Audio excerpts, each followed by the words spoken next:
Hey, greetings everybody, Madron here. So I want to talk about getting master in one of the most popular games of all time. One of the most popular games of all time. One of the most popular games of all time. One of the most popular games of all time. One of the most popular games of all time. Yeah, you guessed it right. It's Heroes of the Storm, and yeah, I'm actually not Paradox, so I'm Paradox, I guess. Whatever, I'm another YouTuber who wants to bring you content on Heroes of the Storm and actually give you some tips and tricks how to improve your gameplay as a high leech player on the one hand. So if you're Diamond or even Master, you're definitely in the right place here. But as well, I want to give the lower leech players some basic strategies and some basic informations about the game. So in the coming weeks, I try to get like 2 different sets of guides or tips and tricks videos for you. One that focuses mainly on new players or player with low leech experience. So just basic material stuff for macro and micro gameplay. And on the other hand, I want to give you some guides for players who want to be improved to become a master or even beyond to become grandmaster. Well, unfortunately I never did that. So today in my first video, I want to talk a little bit about the game itself and how to become actually a master. And that's nothing that is too special or too specific to the game itself. It's more like a general mindset that you want to get on every day to actually be better in games and even in your general life. Let's call it mindset of a winner. So again, you want to be master, no matter which rank you are. What does it actually take you to become a master? I actually needed like around 3.5 years to get master. I'm playing since the release week and I struggled a lot in the beginning. I was in Hero League and Team League around gold level, maybe even silver. But at some point I decided to quit playing with my friend and just start things on my own. He wasn't that competitive, but I got that spirit somehow. So what you actually need is discipline. Again, I'm not a pro gamer. I barely have touched competitive plays in the first years of my gaming experience, and Heroes of the Storm is actually my first MOBA. But I played myself up from silver to master within these like 8 seasons or something. So you might think, why am I the right person to tell you how to become a good player? I wasn't engaged in competitive gaming, but I was hard engaged in competitive things beside gaming, like sports, for example. And believe me, the difference between a sportsman and the gamer aren't very few in terms of the mindset. I mean, we all want to succeed. Doesn't mean that you're a bodybuilder or something now. No. You're still a hazy, unhealthy cunt in the eyes of your mother. But anyways, let's break it down to 3 parts. First of all, you don't want to be a master. And if you think, wait, I am confusion, what does he mean?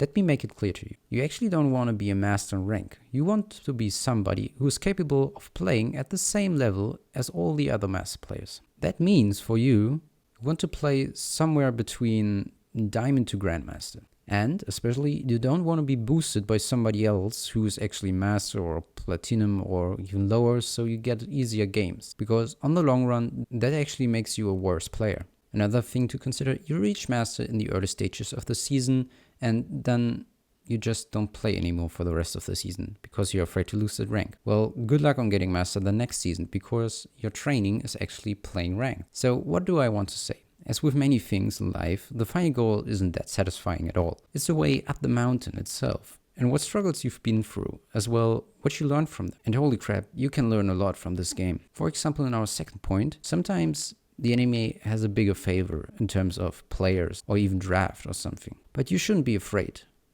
or see things pessimistically. Rather, see it as a possibility to improve and learn.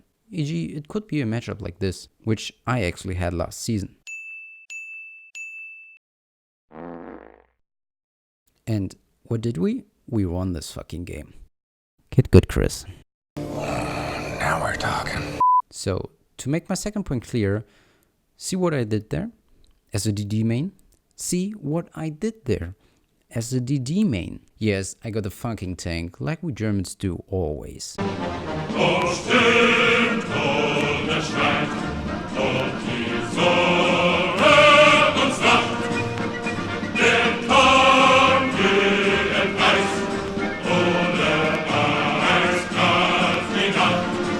jokes beside. What I actually want to say, don't just blindly pick what you are used to. Pick something that provides anything needed for your team. Even then, if this means that you have to pick a healer or a tank. I saw that a lot in lower divisions because, people tend to play the role they actually like, not the role that's needed for the team. Instead of doing this, you should provide something that actually manifests the composition you want to play. So if you see a Kerrigan, for example, just pick something that's set up for Kerrigan. You can make a list about every hero in the game, but I don't want to do this. I just want to give a quick thought. Do you ever thought about why pro players and high division players can play some crazy compositions, for example, defensive hammer combs, pro ganking with Abertro, Viking soaking madness, and Gaslow? Well, maybe not Gaslow, but you get the point. Really hard niche heroes are kind of hard to play in lower divisions because people tend to dislike them or just don't want to see what they provide for the team. If you have a strong foreman and Viking soaking, you can literally overhaul the whole fucking map.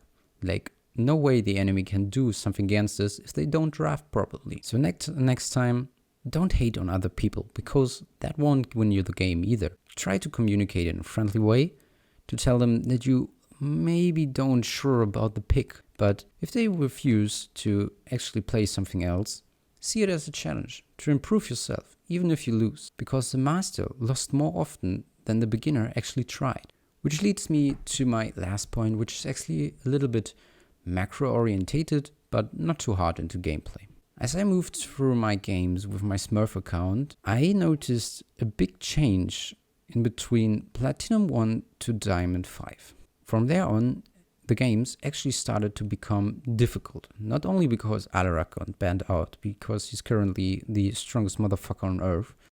No more of this. I'm a conqueror, not an entertainer. But people rethink what they are doing. That's actually pretty simple, but yeah, they ask themselves before they go, do I really want to take this fight? They ask themselves before they step up, can I step there? Or am I afraid of getting killed? They ask themselves, is the turn on Tomb of the Spider Queen actually good right now? Do we need it? Do we need this objective? Is there anything else on the map we can do that provides a big advantage for us? And that's a big thing. That's really a big thing. People tend to brawl all the time in lower divisions. And that might even cost them the game, because they are not soaking properly, they are not taking camps in time, they are not playing the objective right. They are doing the wrong things in really, really important timings. If you're going in your next game, consider these 3 things. Be friendly and open-minded and see this game as a way to improve. Don't be afraid of the lose.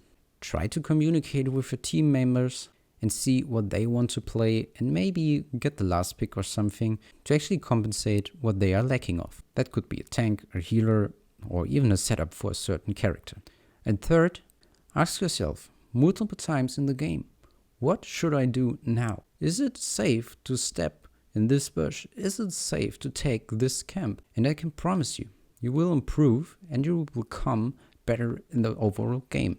Hopefully I could give you some thoughts about how I see things in a certain way as someone who actually carried over time to master.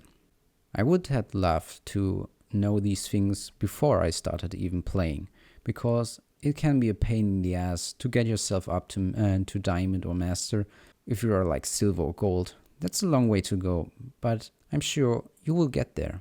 Just be somebody people wants to play with. So if you made it this far in this video, thank you for actually watching. And like I said, I have some beginner guides on the left hand side and some advanced ones on the right hand side. I would love to see a comment from you under the video if it actually helped you, or thoughts on things I can improve on. Till then, see you next time. Schulz. Kann man ja mal benutzen, den Rülpser wieder. So als Schlusswort.